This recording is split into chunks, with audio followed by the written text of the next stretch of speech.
it's Shireen Bishmaya in San Francisco on Mercury Day, and right before a new moon in Taurus this weekend. So there's a lot to talk about. We just had Saturn station, I think 2 days ago on Monday. We had Pluto station retrograde last week, and we're really still in that kind of, they always feel like a grinding energy to me, Saturn and Pluto, especially when they station with the South Node. So if you have planets anywhere in that fray, like 20 to 23 in the cardinal signs, Aries, Cancer, Capricorn, or Libra, you are feeling a lot of pressure and a lot of intensity under this energy as we build up to the new moon. But at the same time, as I'm making this video, it's also Beltane. So there's this sense of optimism and renewal in the air, and yet all these old patterns are coming up for final relinquishment and release. And how do we navigate both sides of this equation? Because on the one hand, there's all this potential and optimism for new life, but not without banishing the old. So the Saturn and Pluto is really asking us to let go, dissolve, dismantle those archaic, way outdated structures in our psyche that keep us locked in fear or in power complexes. And I've been talking about this a lot in recent podcasts and interviews and things. But I don't think we can say it enough, because it takes a lot of deep inner work and psychological awareness to dismantle those patterns that we don't even realize are operating, that keep us in this you should do this, or judgment, or hanging on to resentments from the past, or judgments about ourselves from the past, or shame from the past, or not even realizing that we're trying to perform for someone or something, some kind of standard, probably some kind of outdated patriarchal standard of perfection that doesn't even exist, that we don't even realize we're trying to live up to. Whether it's a perfect weight, a perfect job, a perfect relationship, perfect way of being and doing things and performing in general. I mean, these can be really subtle or not so subtle. So just look at where a power complex might be still running something in your life, and just look at how this recent planetary reversal, because Saturn and Pluto both stationing, there is this feeling of a reversal happening where we're being called to really turn inward to understand how we've been locked in those patterns of fear. We might not even know that it's fear that's driving us, but when we really get honest with ourselves, we realize it's only two emotions, right? As they say in the Course in Miracles, we're either being run by love or fear. And if love is not running your choices or your thinking or your conversations, then it's probably fear in some way. So, or your thoughts, your decisions. So this is a good opportunity to look at where is fear taking over, and how can you infuse more love. And love meaning self-consciousness, self-awareness, for the principle of love, right? I mean, not self-consciousness like being overly conscious of everything you're doing, but just enough awareness of the self. Because, okay, now if we go into the Pluto archetype, I just actually finished a whole weekend, the High Priestess training weekend, where we delved deep into this archetypal realm of Pluto, which was it was beautiful to do so, because it also reminded me of teachings of Pluto I had forgotten or maybe hadn't thought about in many years. And one thing that really came up is how Pluto, the planet Pluto, and the archetype of judgment, it actually looks like the Judgment Day depiction in the Rider-Waite deck, with these souls being, they're rising out of their coffins in the ocean from the archangel calling them to awaken. It has that Judgment Day energy, and so we worked a lot with that whole premise of, even while we're alive, what would it mean to do a life review at this stage in our life? What would it mean to, what are in those coffins? What has been asleep? Like, what are those major points in your life that you're going to remember at the end of your life? What are those decisions, those moments, those turning points, those milestones, however you want to categorize them, those aspects in your life or those memories in your life where if you were to do a life review, they would stand out the most. It might be things you wish you could do over. It might be things, for better or worse, like you want to repeat because it was so amazing, or do-overs, like things you regret. It may be things that had such a lasting impact on your soul and defined who you were, for better or worse.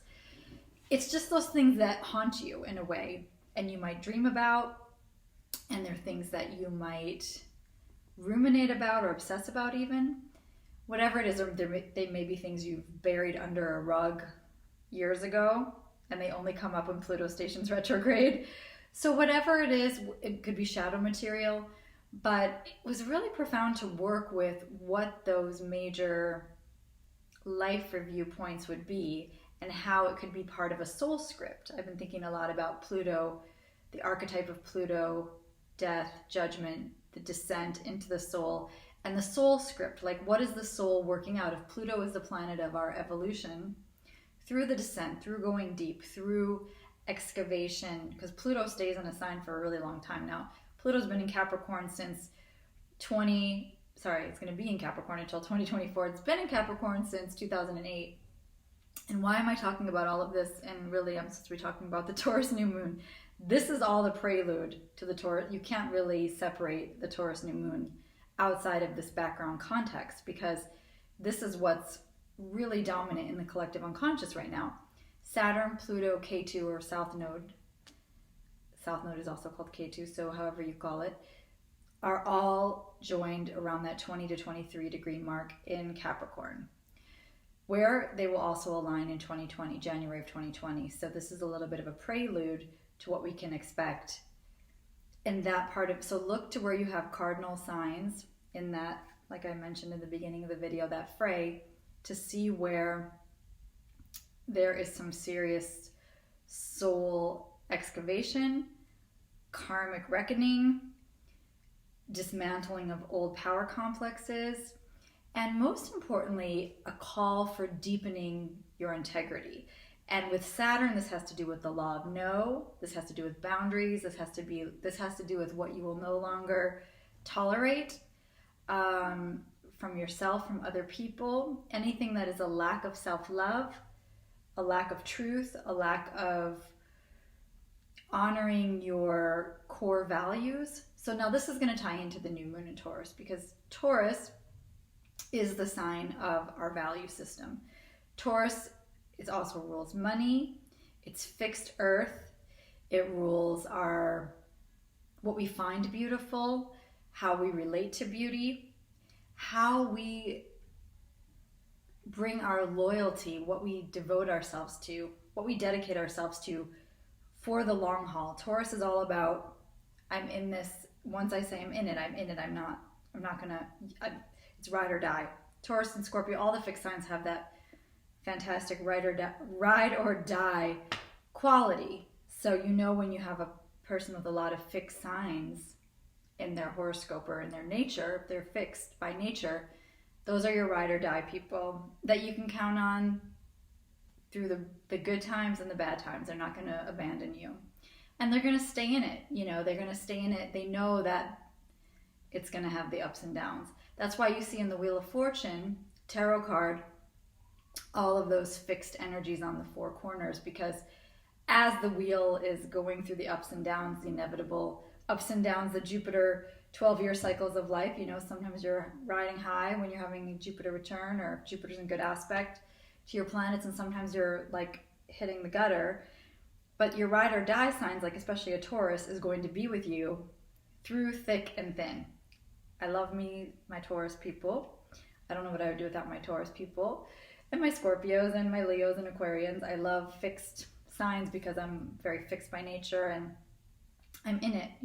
When I love somebody or I have a deep friendship with somebody, I stay in it. It takes a lot to get me out, sometimes for better or worse.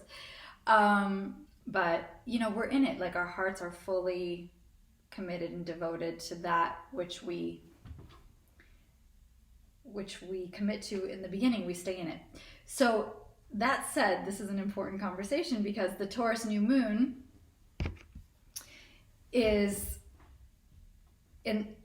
it's the seed level of something you're probably going to be committing to for a very long time. Be careful what you commit to now, or what intentions you set now, if you don't want to be in it for the long haul. But if there's something you want to really dedicate yourself to with complete loyalty and longevity and steadfastness, this is an excellent new moon for that. And I highly recommend the commitment and the intention. And this might sound mundane, but Taurus is the sign of money. It is a money-making new moon for a few reasons. One, it's in this lovely, although wide sextile to Neptune, which gives it that kind of glamorous manifestation potential, because Neptune, depending on where you put that psychic energy, Neptune can definitely create miracles.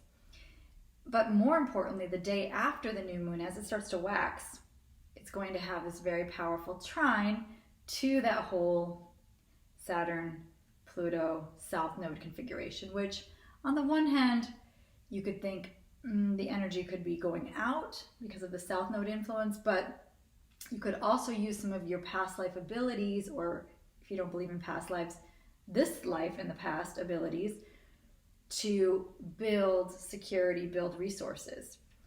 And this is a money-making new moon in the sense of where you put your energy and intention for the next 6 months, based on what you're really applying yourself to now. You could see it's fertile ground that we're under right now. It's a very fertile ground, so it's a really powerful time to plant those seeds, to lay the seeds right now. So be very mindful about what you want to cultivate in your life over the next 6 months, because you probably will be in it for the long haul, and you'll see a lot of growth over the next 6 months. And if you use the power, Pluto is very powerful for money. Besides being a soul work planet, Pluto is also the underworld where all the riches are. So often you'll see with Pluto, positive Pluto transits people, that's when people can have a lot of gain in their life. When there's a trine or sextile with Pluto, you can see, especially when we're dealing with the material realm, which we are with Capricorn and Taurus, we're talking about money. It's like the Pentacles and the tarot cards. So this is a great time for building resources and thinking about not only just money and material items, but also your value system, your body. If you want to strengthen or make changes around your wellness routines, this is also a good time for that, taking better care of your body. If you haven't been working out, if you've been a little lazy, this would be a great time to get back into that. Especially, we've also got this powerful Mars opposite Jupiter aspect coming up. And actually, speaking of that, what's interesting about this new moon is that even though we talk about Taurus being very mellow and serene and placid and more slow moving energies, this new moon in Taurus has an interesting background, because Venus rules Taurus, so we always look to see what Venus is doing, and Venus is going to be still in Aries during this new moon, and then so Venus is then having to answer to Mars. Mars is in Gemini. Gemini, of course, goes back to Mercury. Mercury is in Aries. So Mars and Mercury are in a mutual reception. So there's a lot of intensity between those two planetary forces right now behind this seemingly serene, placid Taurus new moon. We've got pretty fiery Mars, Mercury, Aries, Gemini energy going on. So the fire in communication.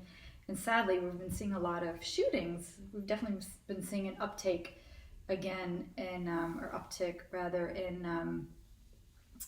shooting, sadly enough, in the last week even. And I think that's probably, besides the heavy Saturn, Pluto, South Node energy, which is also very difficult, the Mars, Jupiter is not helping that either.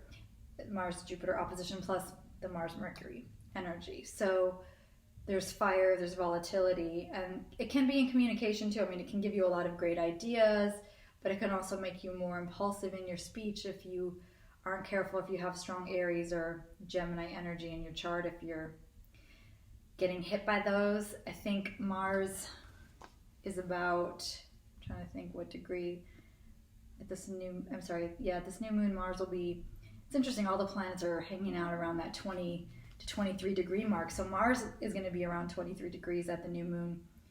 And then Jupiter also. Jupiter, I think, is at 27. No, also 23, according to this ephemeris. So, yeah, that's right. They're really in that, I mean, the opposition is coming up right after the new moon. So we're really feeling that energy, that buildup of the Mars-Jupiter. So, yeah, it's quite an intense time for Mars energy. And Mars, of course, is out of bounds since late April, too. So, and will be until July, I believe. So that's also kind of that rebellious Mars, erratic, you don't know what to expect, and doesn't portend so well for violence either. So definitely keep the peace prayers going. And with this Taurus new moon energy too, keep the prayers for climate change and Mother Earth going. And since Taurus does rule the earth element, and we just had Earth Day, and more than ever, I mean, we need to honor the crisis going on the planet with Mother Nature. It's the year of the Empress, also Venus energy, but she's also Mother Nature, so we want to definitely send our prayers for healing of the earth right now, and come to peace, like the hope and the promise. And I think the gift of the new moon in Taurus is to come back into our bodies and come into a more peaceful, settled place where we can build and where we can enjoy the fertility and the fertile ground and the beauty around us and linger in that, because Taurus is a sign that really does not like to be rushed, and neither do we. We want to have time. I just got back from teaching at the assembly tonight. We did a new moon in Taurus salon, so I've been thinking a lot about these themes, and we were talking about how this is the time to just be really allowing yourself an easier schedule, a slower pace, whatever it is that helps you get back into your body, out of your head, which is a little challenging with Mars and Gemini competing for getting us in our head and our distractions and our phones, but we have to fight to stay in our bodies, I think, right now, and to make being in the body the primary goal. So whatever that takes, we'll try to align ourselves on this new moon in Taurus with the body, with our values, and with beauty. That's the beauty, that's the gift of the new moon in Taurus. So thanks so much for watching, and I'll be back with a video on more May horoscope updates.